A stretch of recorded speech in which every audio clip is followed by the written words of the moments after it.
Pagod na si Anya, ngunit wala siyang balak huminto. Hindi siya titikil hanggat hindi niya nahahanap ang misteryosong lugar na kung tawagin ay Biringan. Ang mga engkanto o mahiwagang mga nilalang na naninirahan doon ay may dapat pagbayaran sa kanya, ang pagkamatay na kanyang ina. Hindi niya kailanman malilimutan ang tagpong iyon nang dumating siya sa ilog at makita sa aktong pinapatay ng engkantong lalaki ang tatay niya habang ang nanay niya ay wala na ring buhay sa isang tabi. 10 taon na nga ang nakalipas, 10 taon na rin niyang hinahanap ang lugar na yon kung saan daw naninirahan ang mga engkanto. Sa liblib na gubat, natuto siyang mamuhay mag-isa. Mahirap, puno ng lungkot ang bawat oras, balot ng pangamba ang bawat araw at ng panganib ang bawat gabi. Maraming luhang pumatak sa kanyang pangungulila, ngunit naging bato siya sa pagharap sa pagsubok. Lumaki siyang tangan ang tapang at lakas ng kanilang lahi. Hanggang isang araw ay nabitawan niya ang mga pinangahoy nang makita ang isang lalaking estranghero na nakaupo sa loob mismo ng bakuran niya. Tinanong niya kung sino ito. Nagpakilala ang lalaki na si Cholo. Anito, isa siyang bakasyonista na naligaw lang at nagpahinga ron saglit at kung maari ay makikiinom na rin. Nagduda ang dalaga. Naamoy niya ang lalaki na tila hindi ito ordinaryo. Pero hindi siya nagpahalata. Binigyan niya ng tubig at sa maiksing oras ng pagkukwentuhan ay inobserbahan niya itong mabuti. Ang binatang si Cholo ay bumalik pa sa ibang pagkakataon. Sinusubukang ilapit ang sarili kay Anya. Si Anya naman ay sinusubukang kilatising mabuti ang binata hanggang sa nagtapat ito ng pag-ibig sa kanya. Ang kondisyon ni Anya, tatanggapin niya ang pag-ibig nito kung ipagtatapat sa kanya ang tunay na pagkatao. Sa kagustuhan ng binata na makuha ang pagmamahal at tiwala ng dalaga ay sinabi niya ang totoo na isa siyang engkanto. Napahinga ng malalim si Anya. Sinasabi na nga ba niya, ngayon ay may pag-asa na siyang matagpuan ang matagal na niyang hinahanap at maisakatuparan ang kanyang paghihiganti.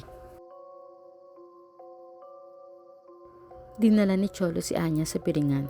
Habang iginagala ng dalaga ang paningin sa kakatuwang lugar na yon, ay umaasa siyang makikita ang engkanto na pumatay sa kanyang ama. Hindi niya makalimutan ang mukha ng lalaking yon. Palihim lang ang pagsama sa kanya ni Cholo sa Biringan, kaya patago-tago sila kapag may mga engkantong makakasalubong o makikita. Nang biglang magkagulo ang mga engkanto at nagyukuan nang makitang paparating ang isang karwahe, kaya pala ay sakay daw nun ang hari ng Biringan. Nang masilayan ni Anya ang mukha ng hari, ay mabilis na nagbalik sa alaala niya kung paano pinatay ang kanyang ama. Hindi siya maaring magkamali. Iyon ang mukhang matagal nang nakatatak sa isip niya.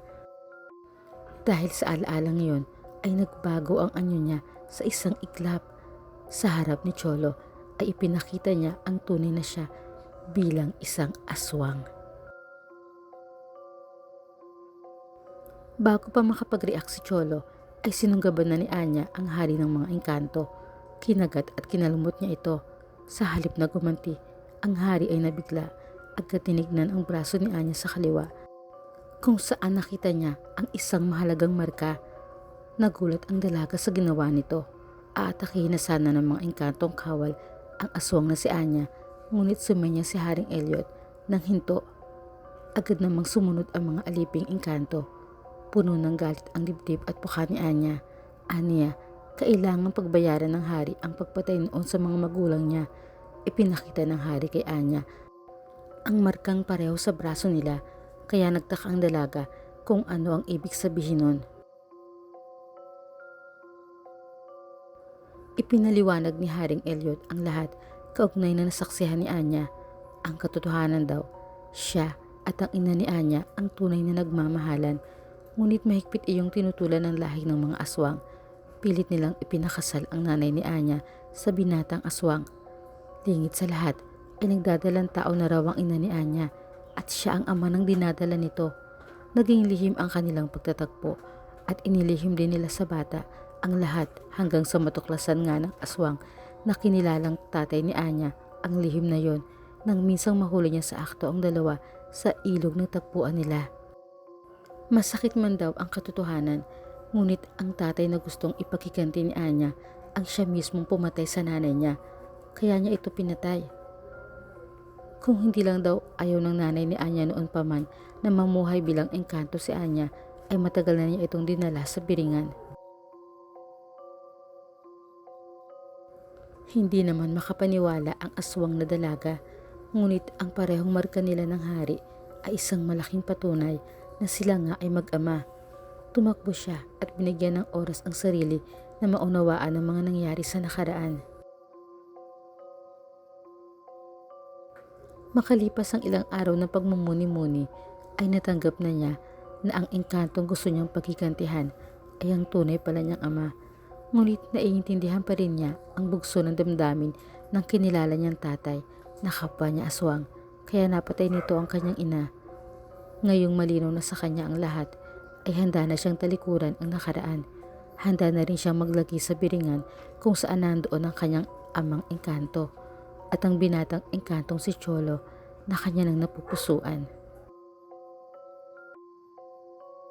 Si Anya ang tanging aswang na nakapasok sa Biringan dahil may dugo rin siyang engkanto, at ipinagpasalamat ng hari kay Cholo ang pagdadala kay Anya sa Biringan na naging daan ng muli nilang pagkikitang mag-ama.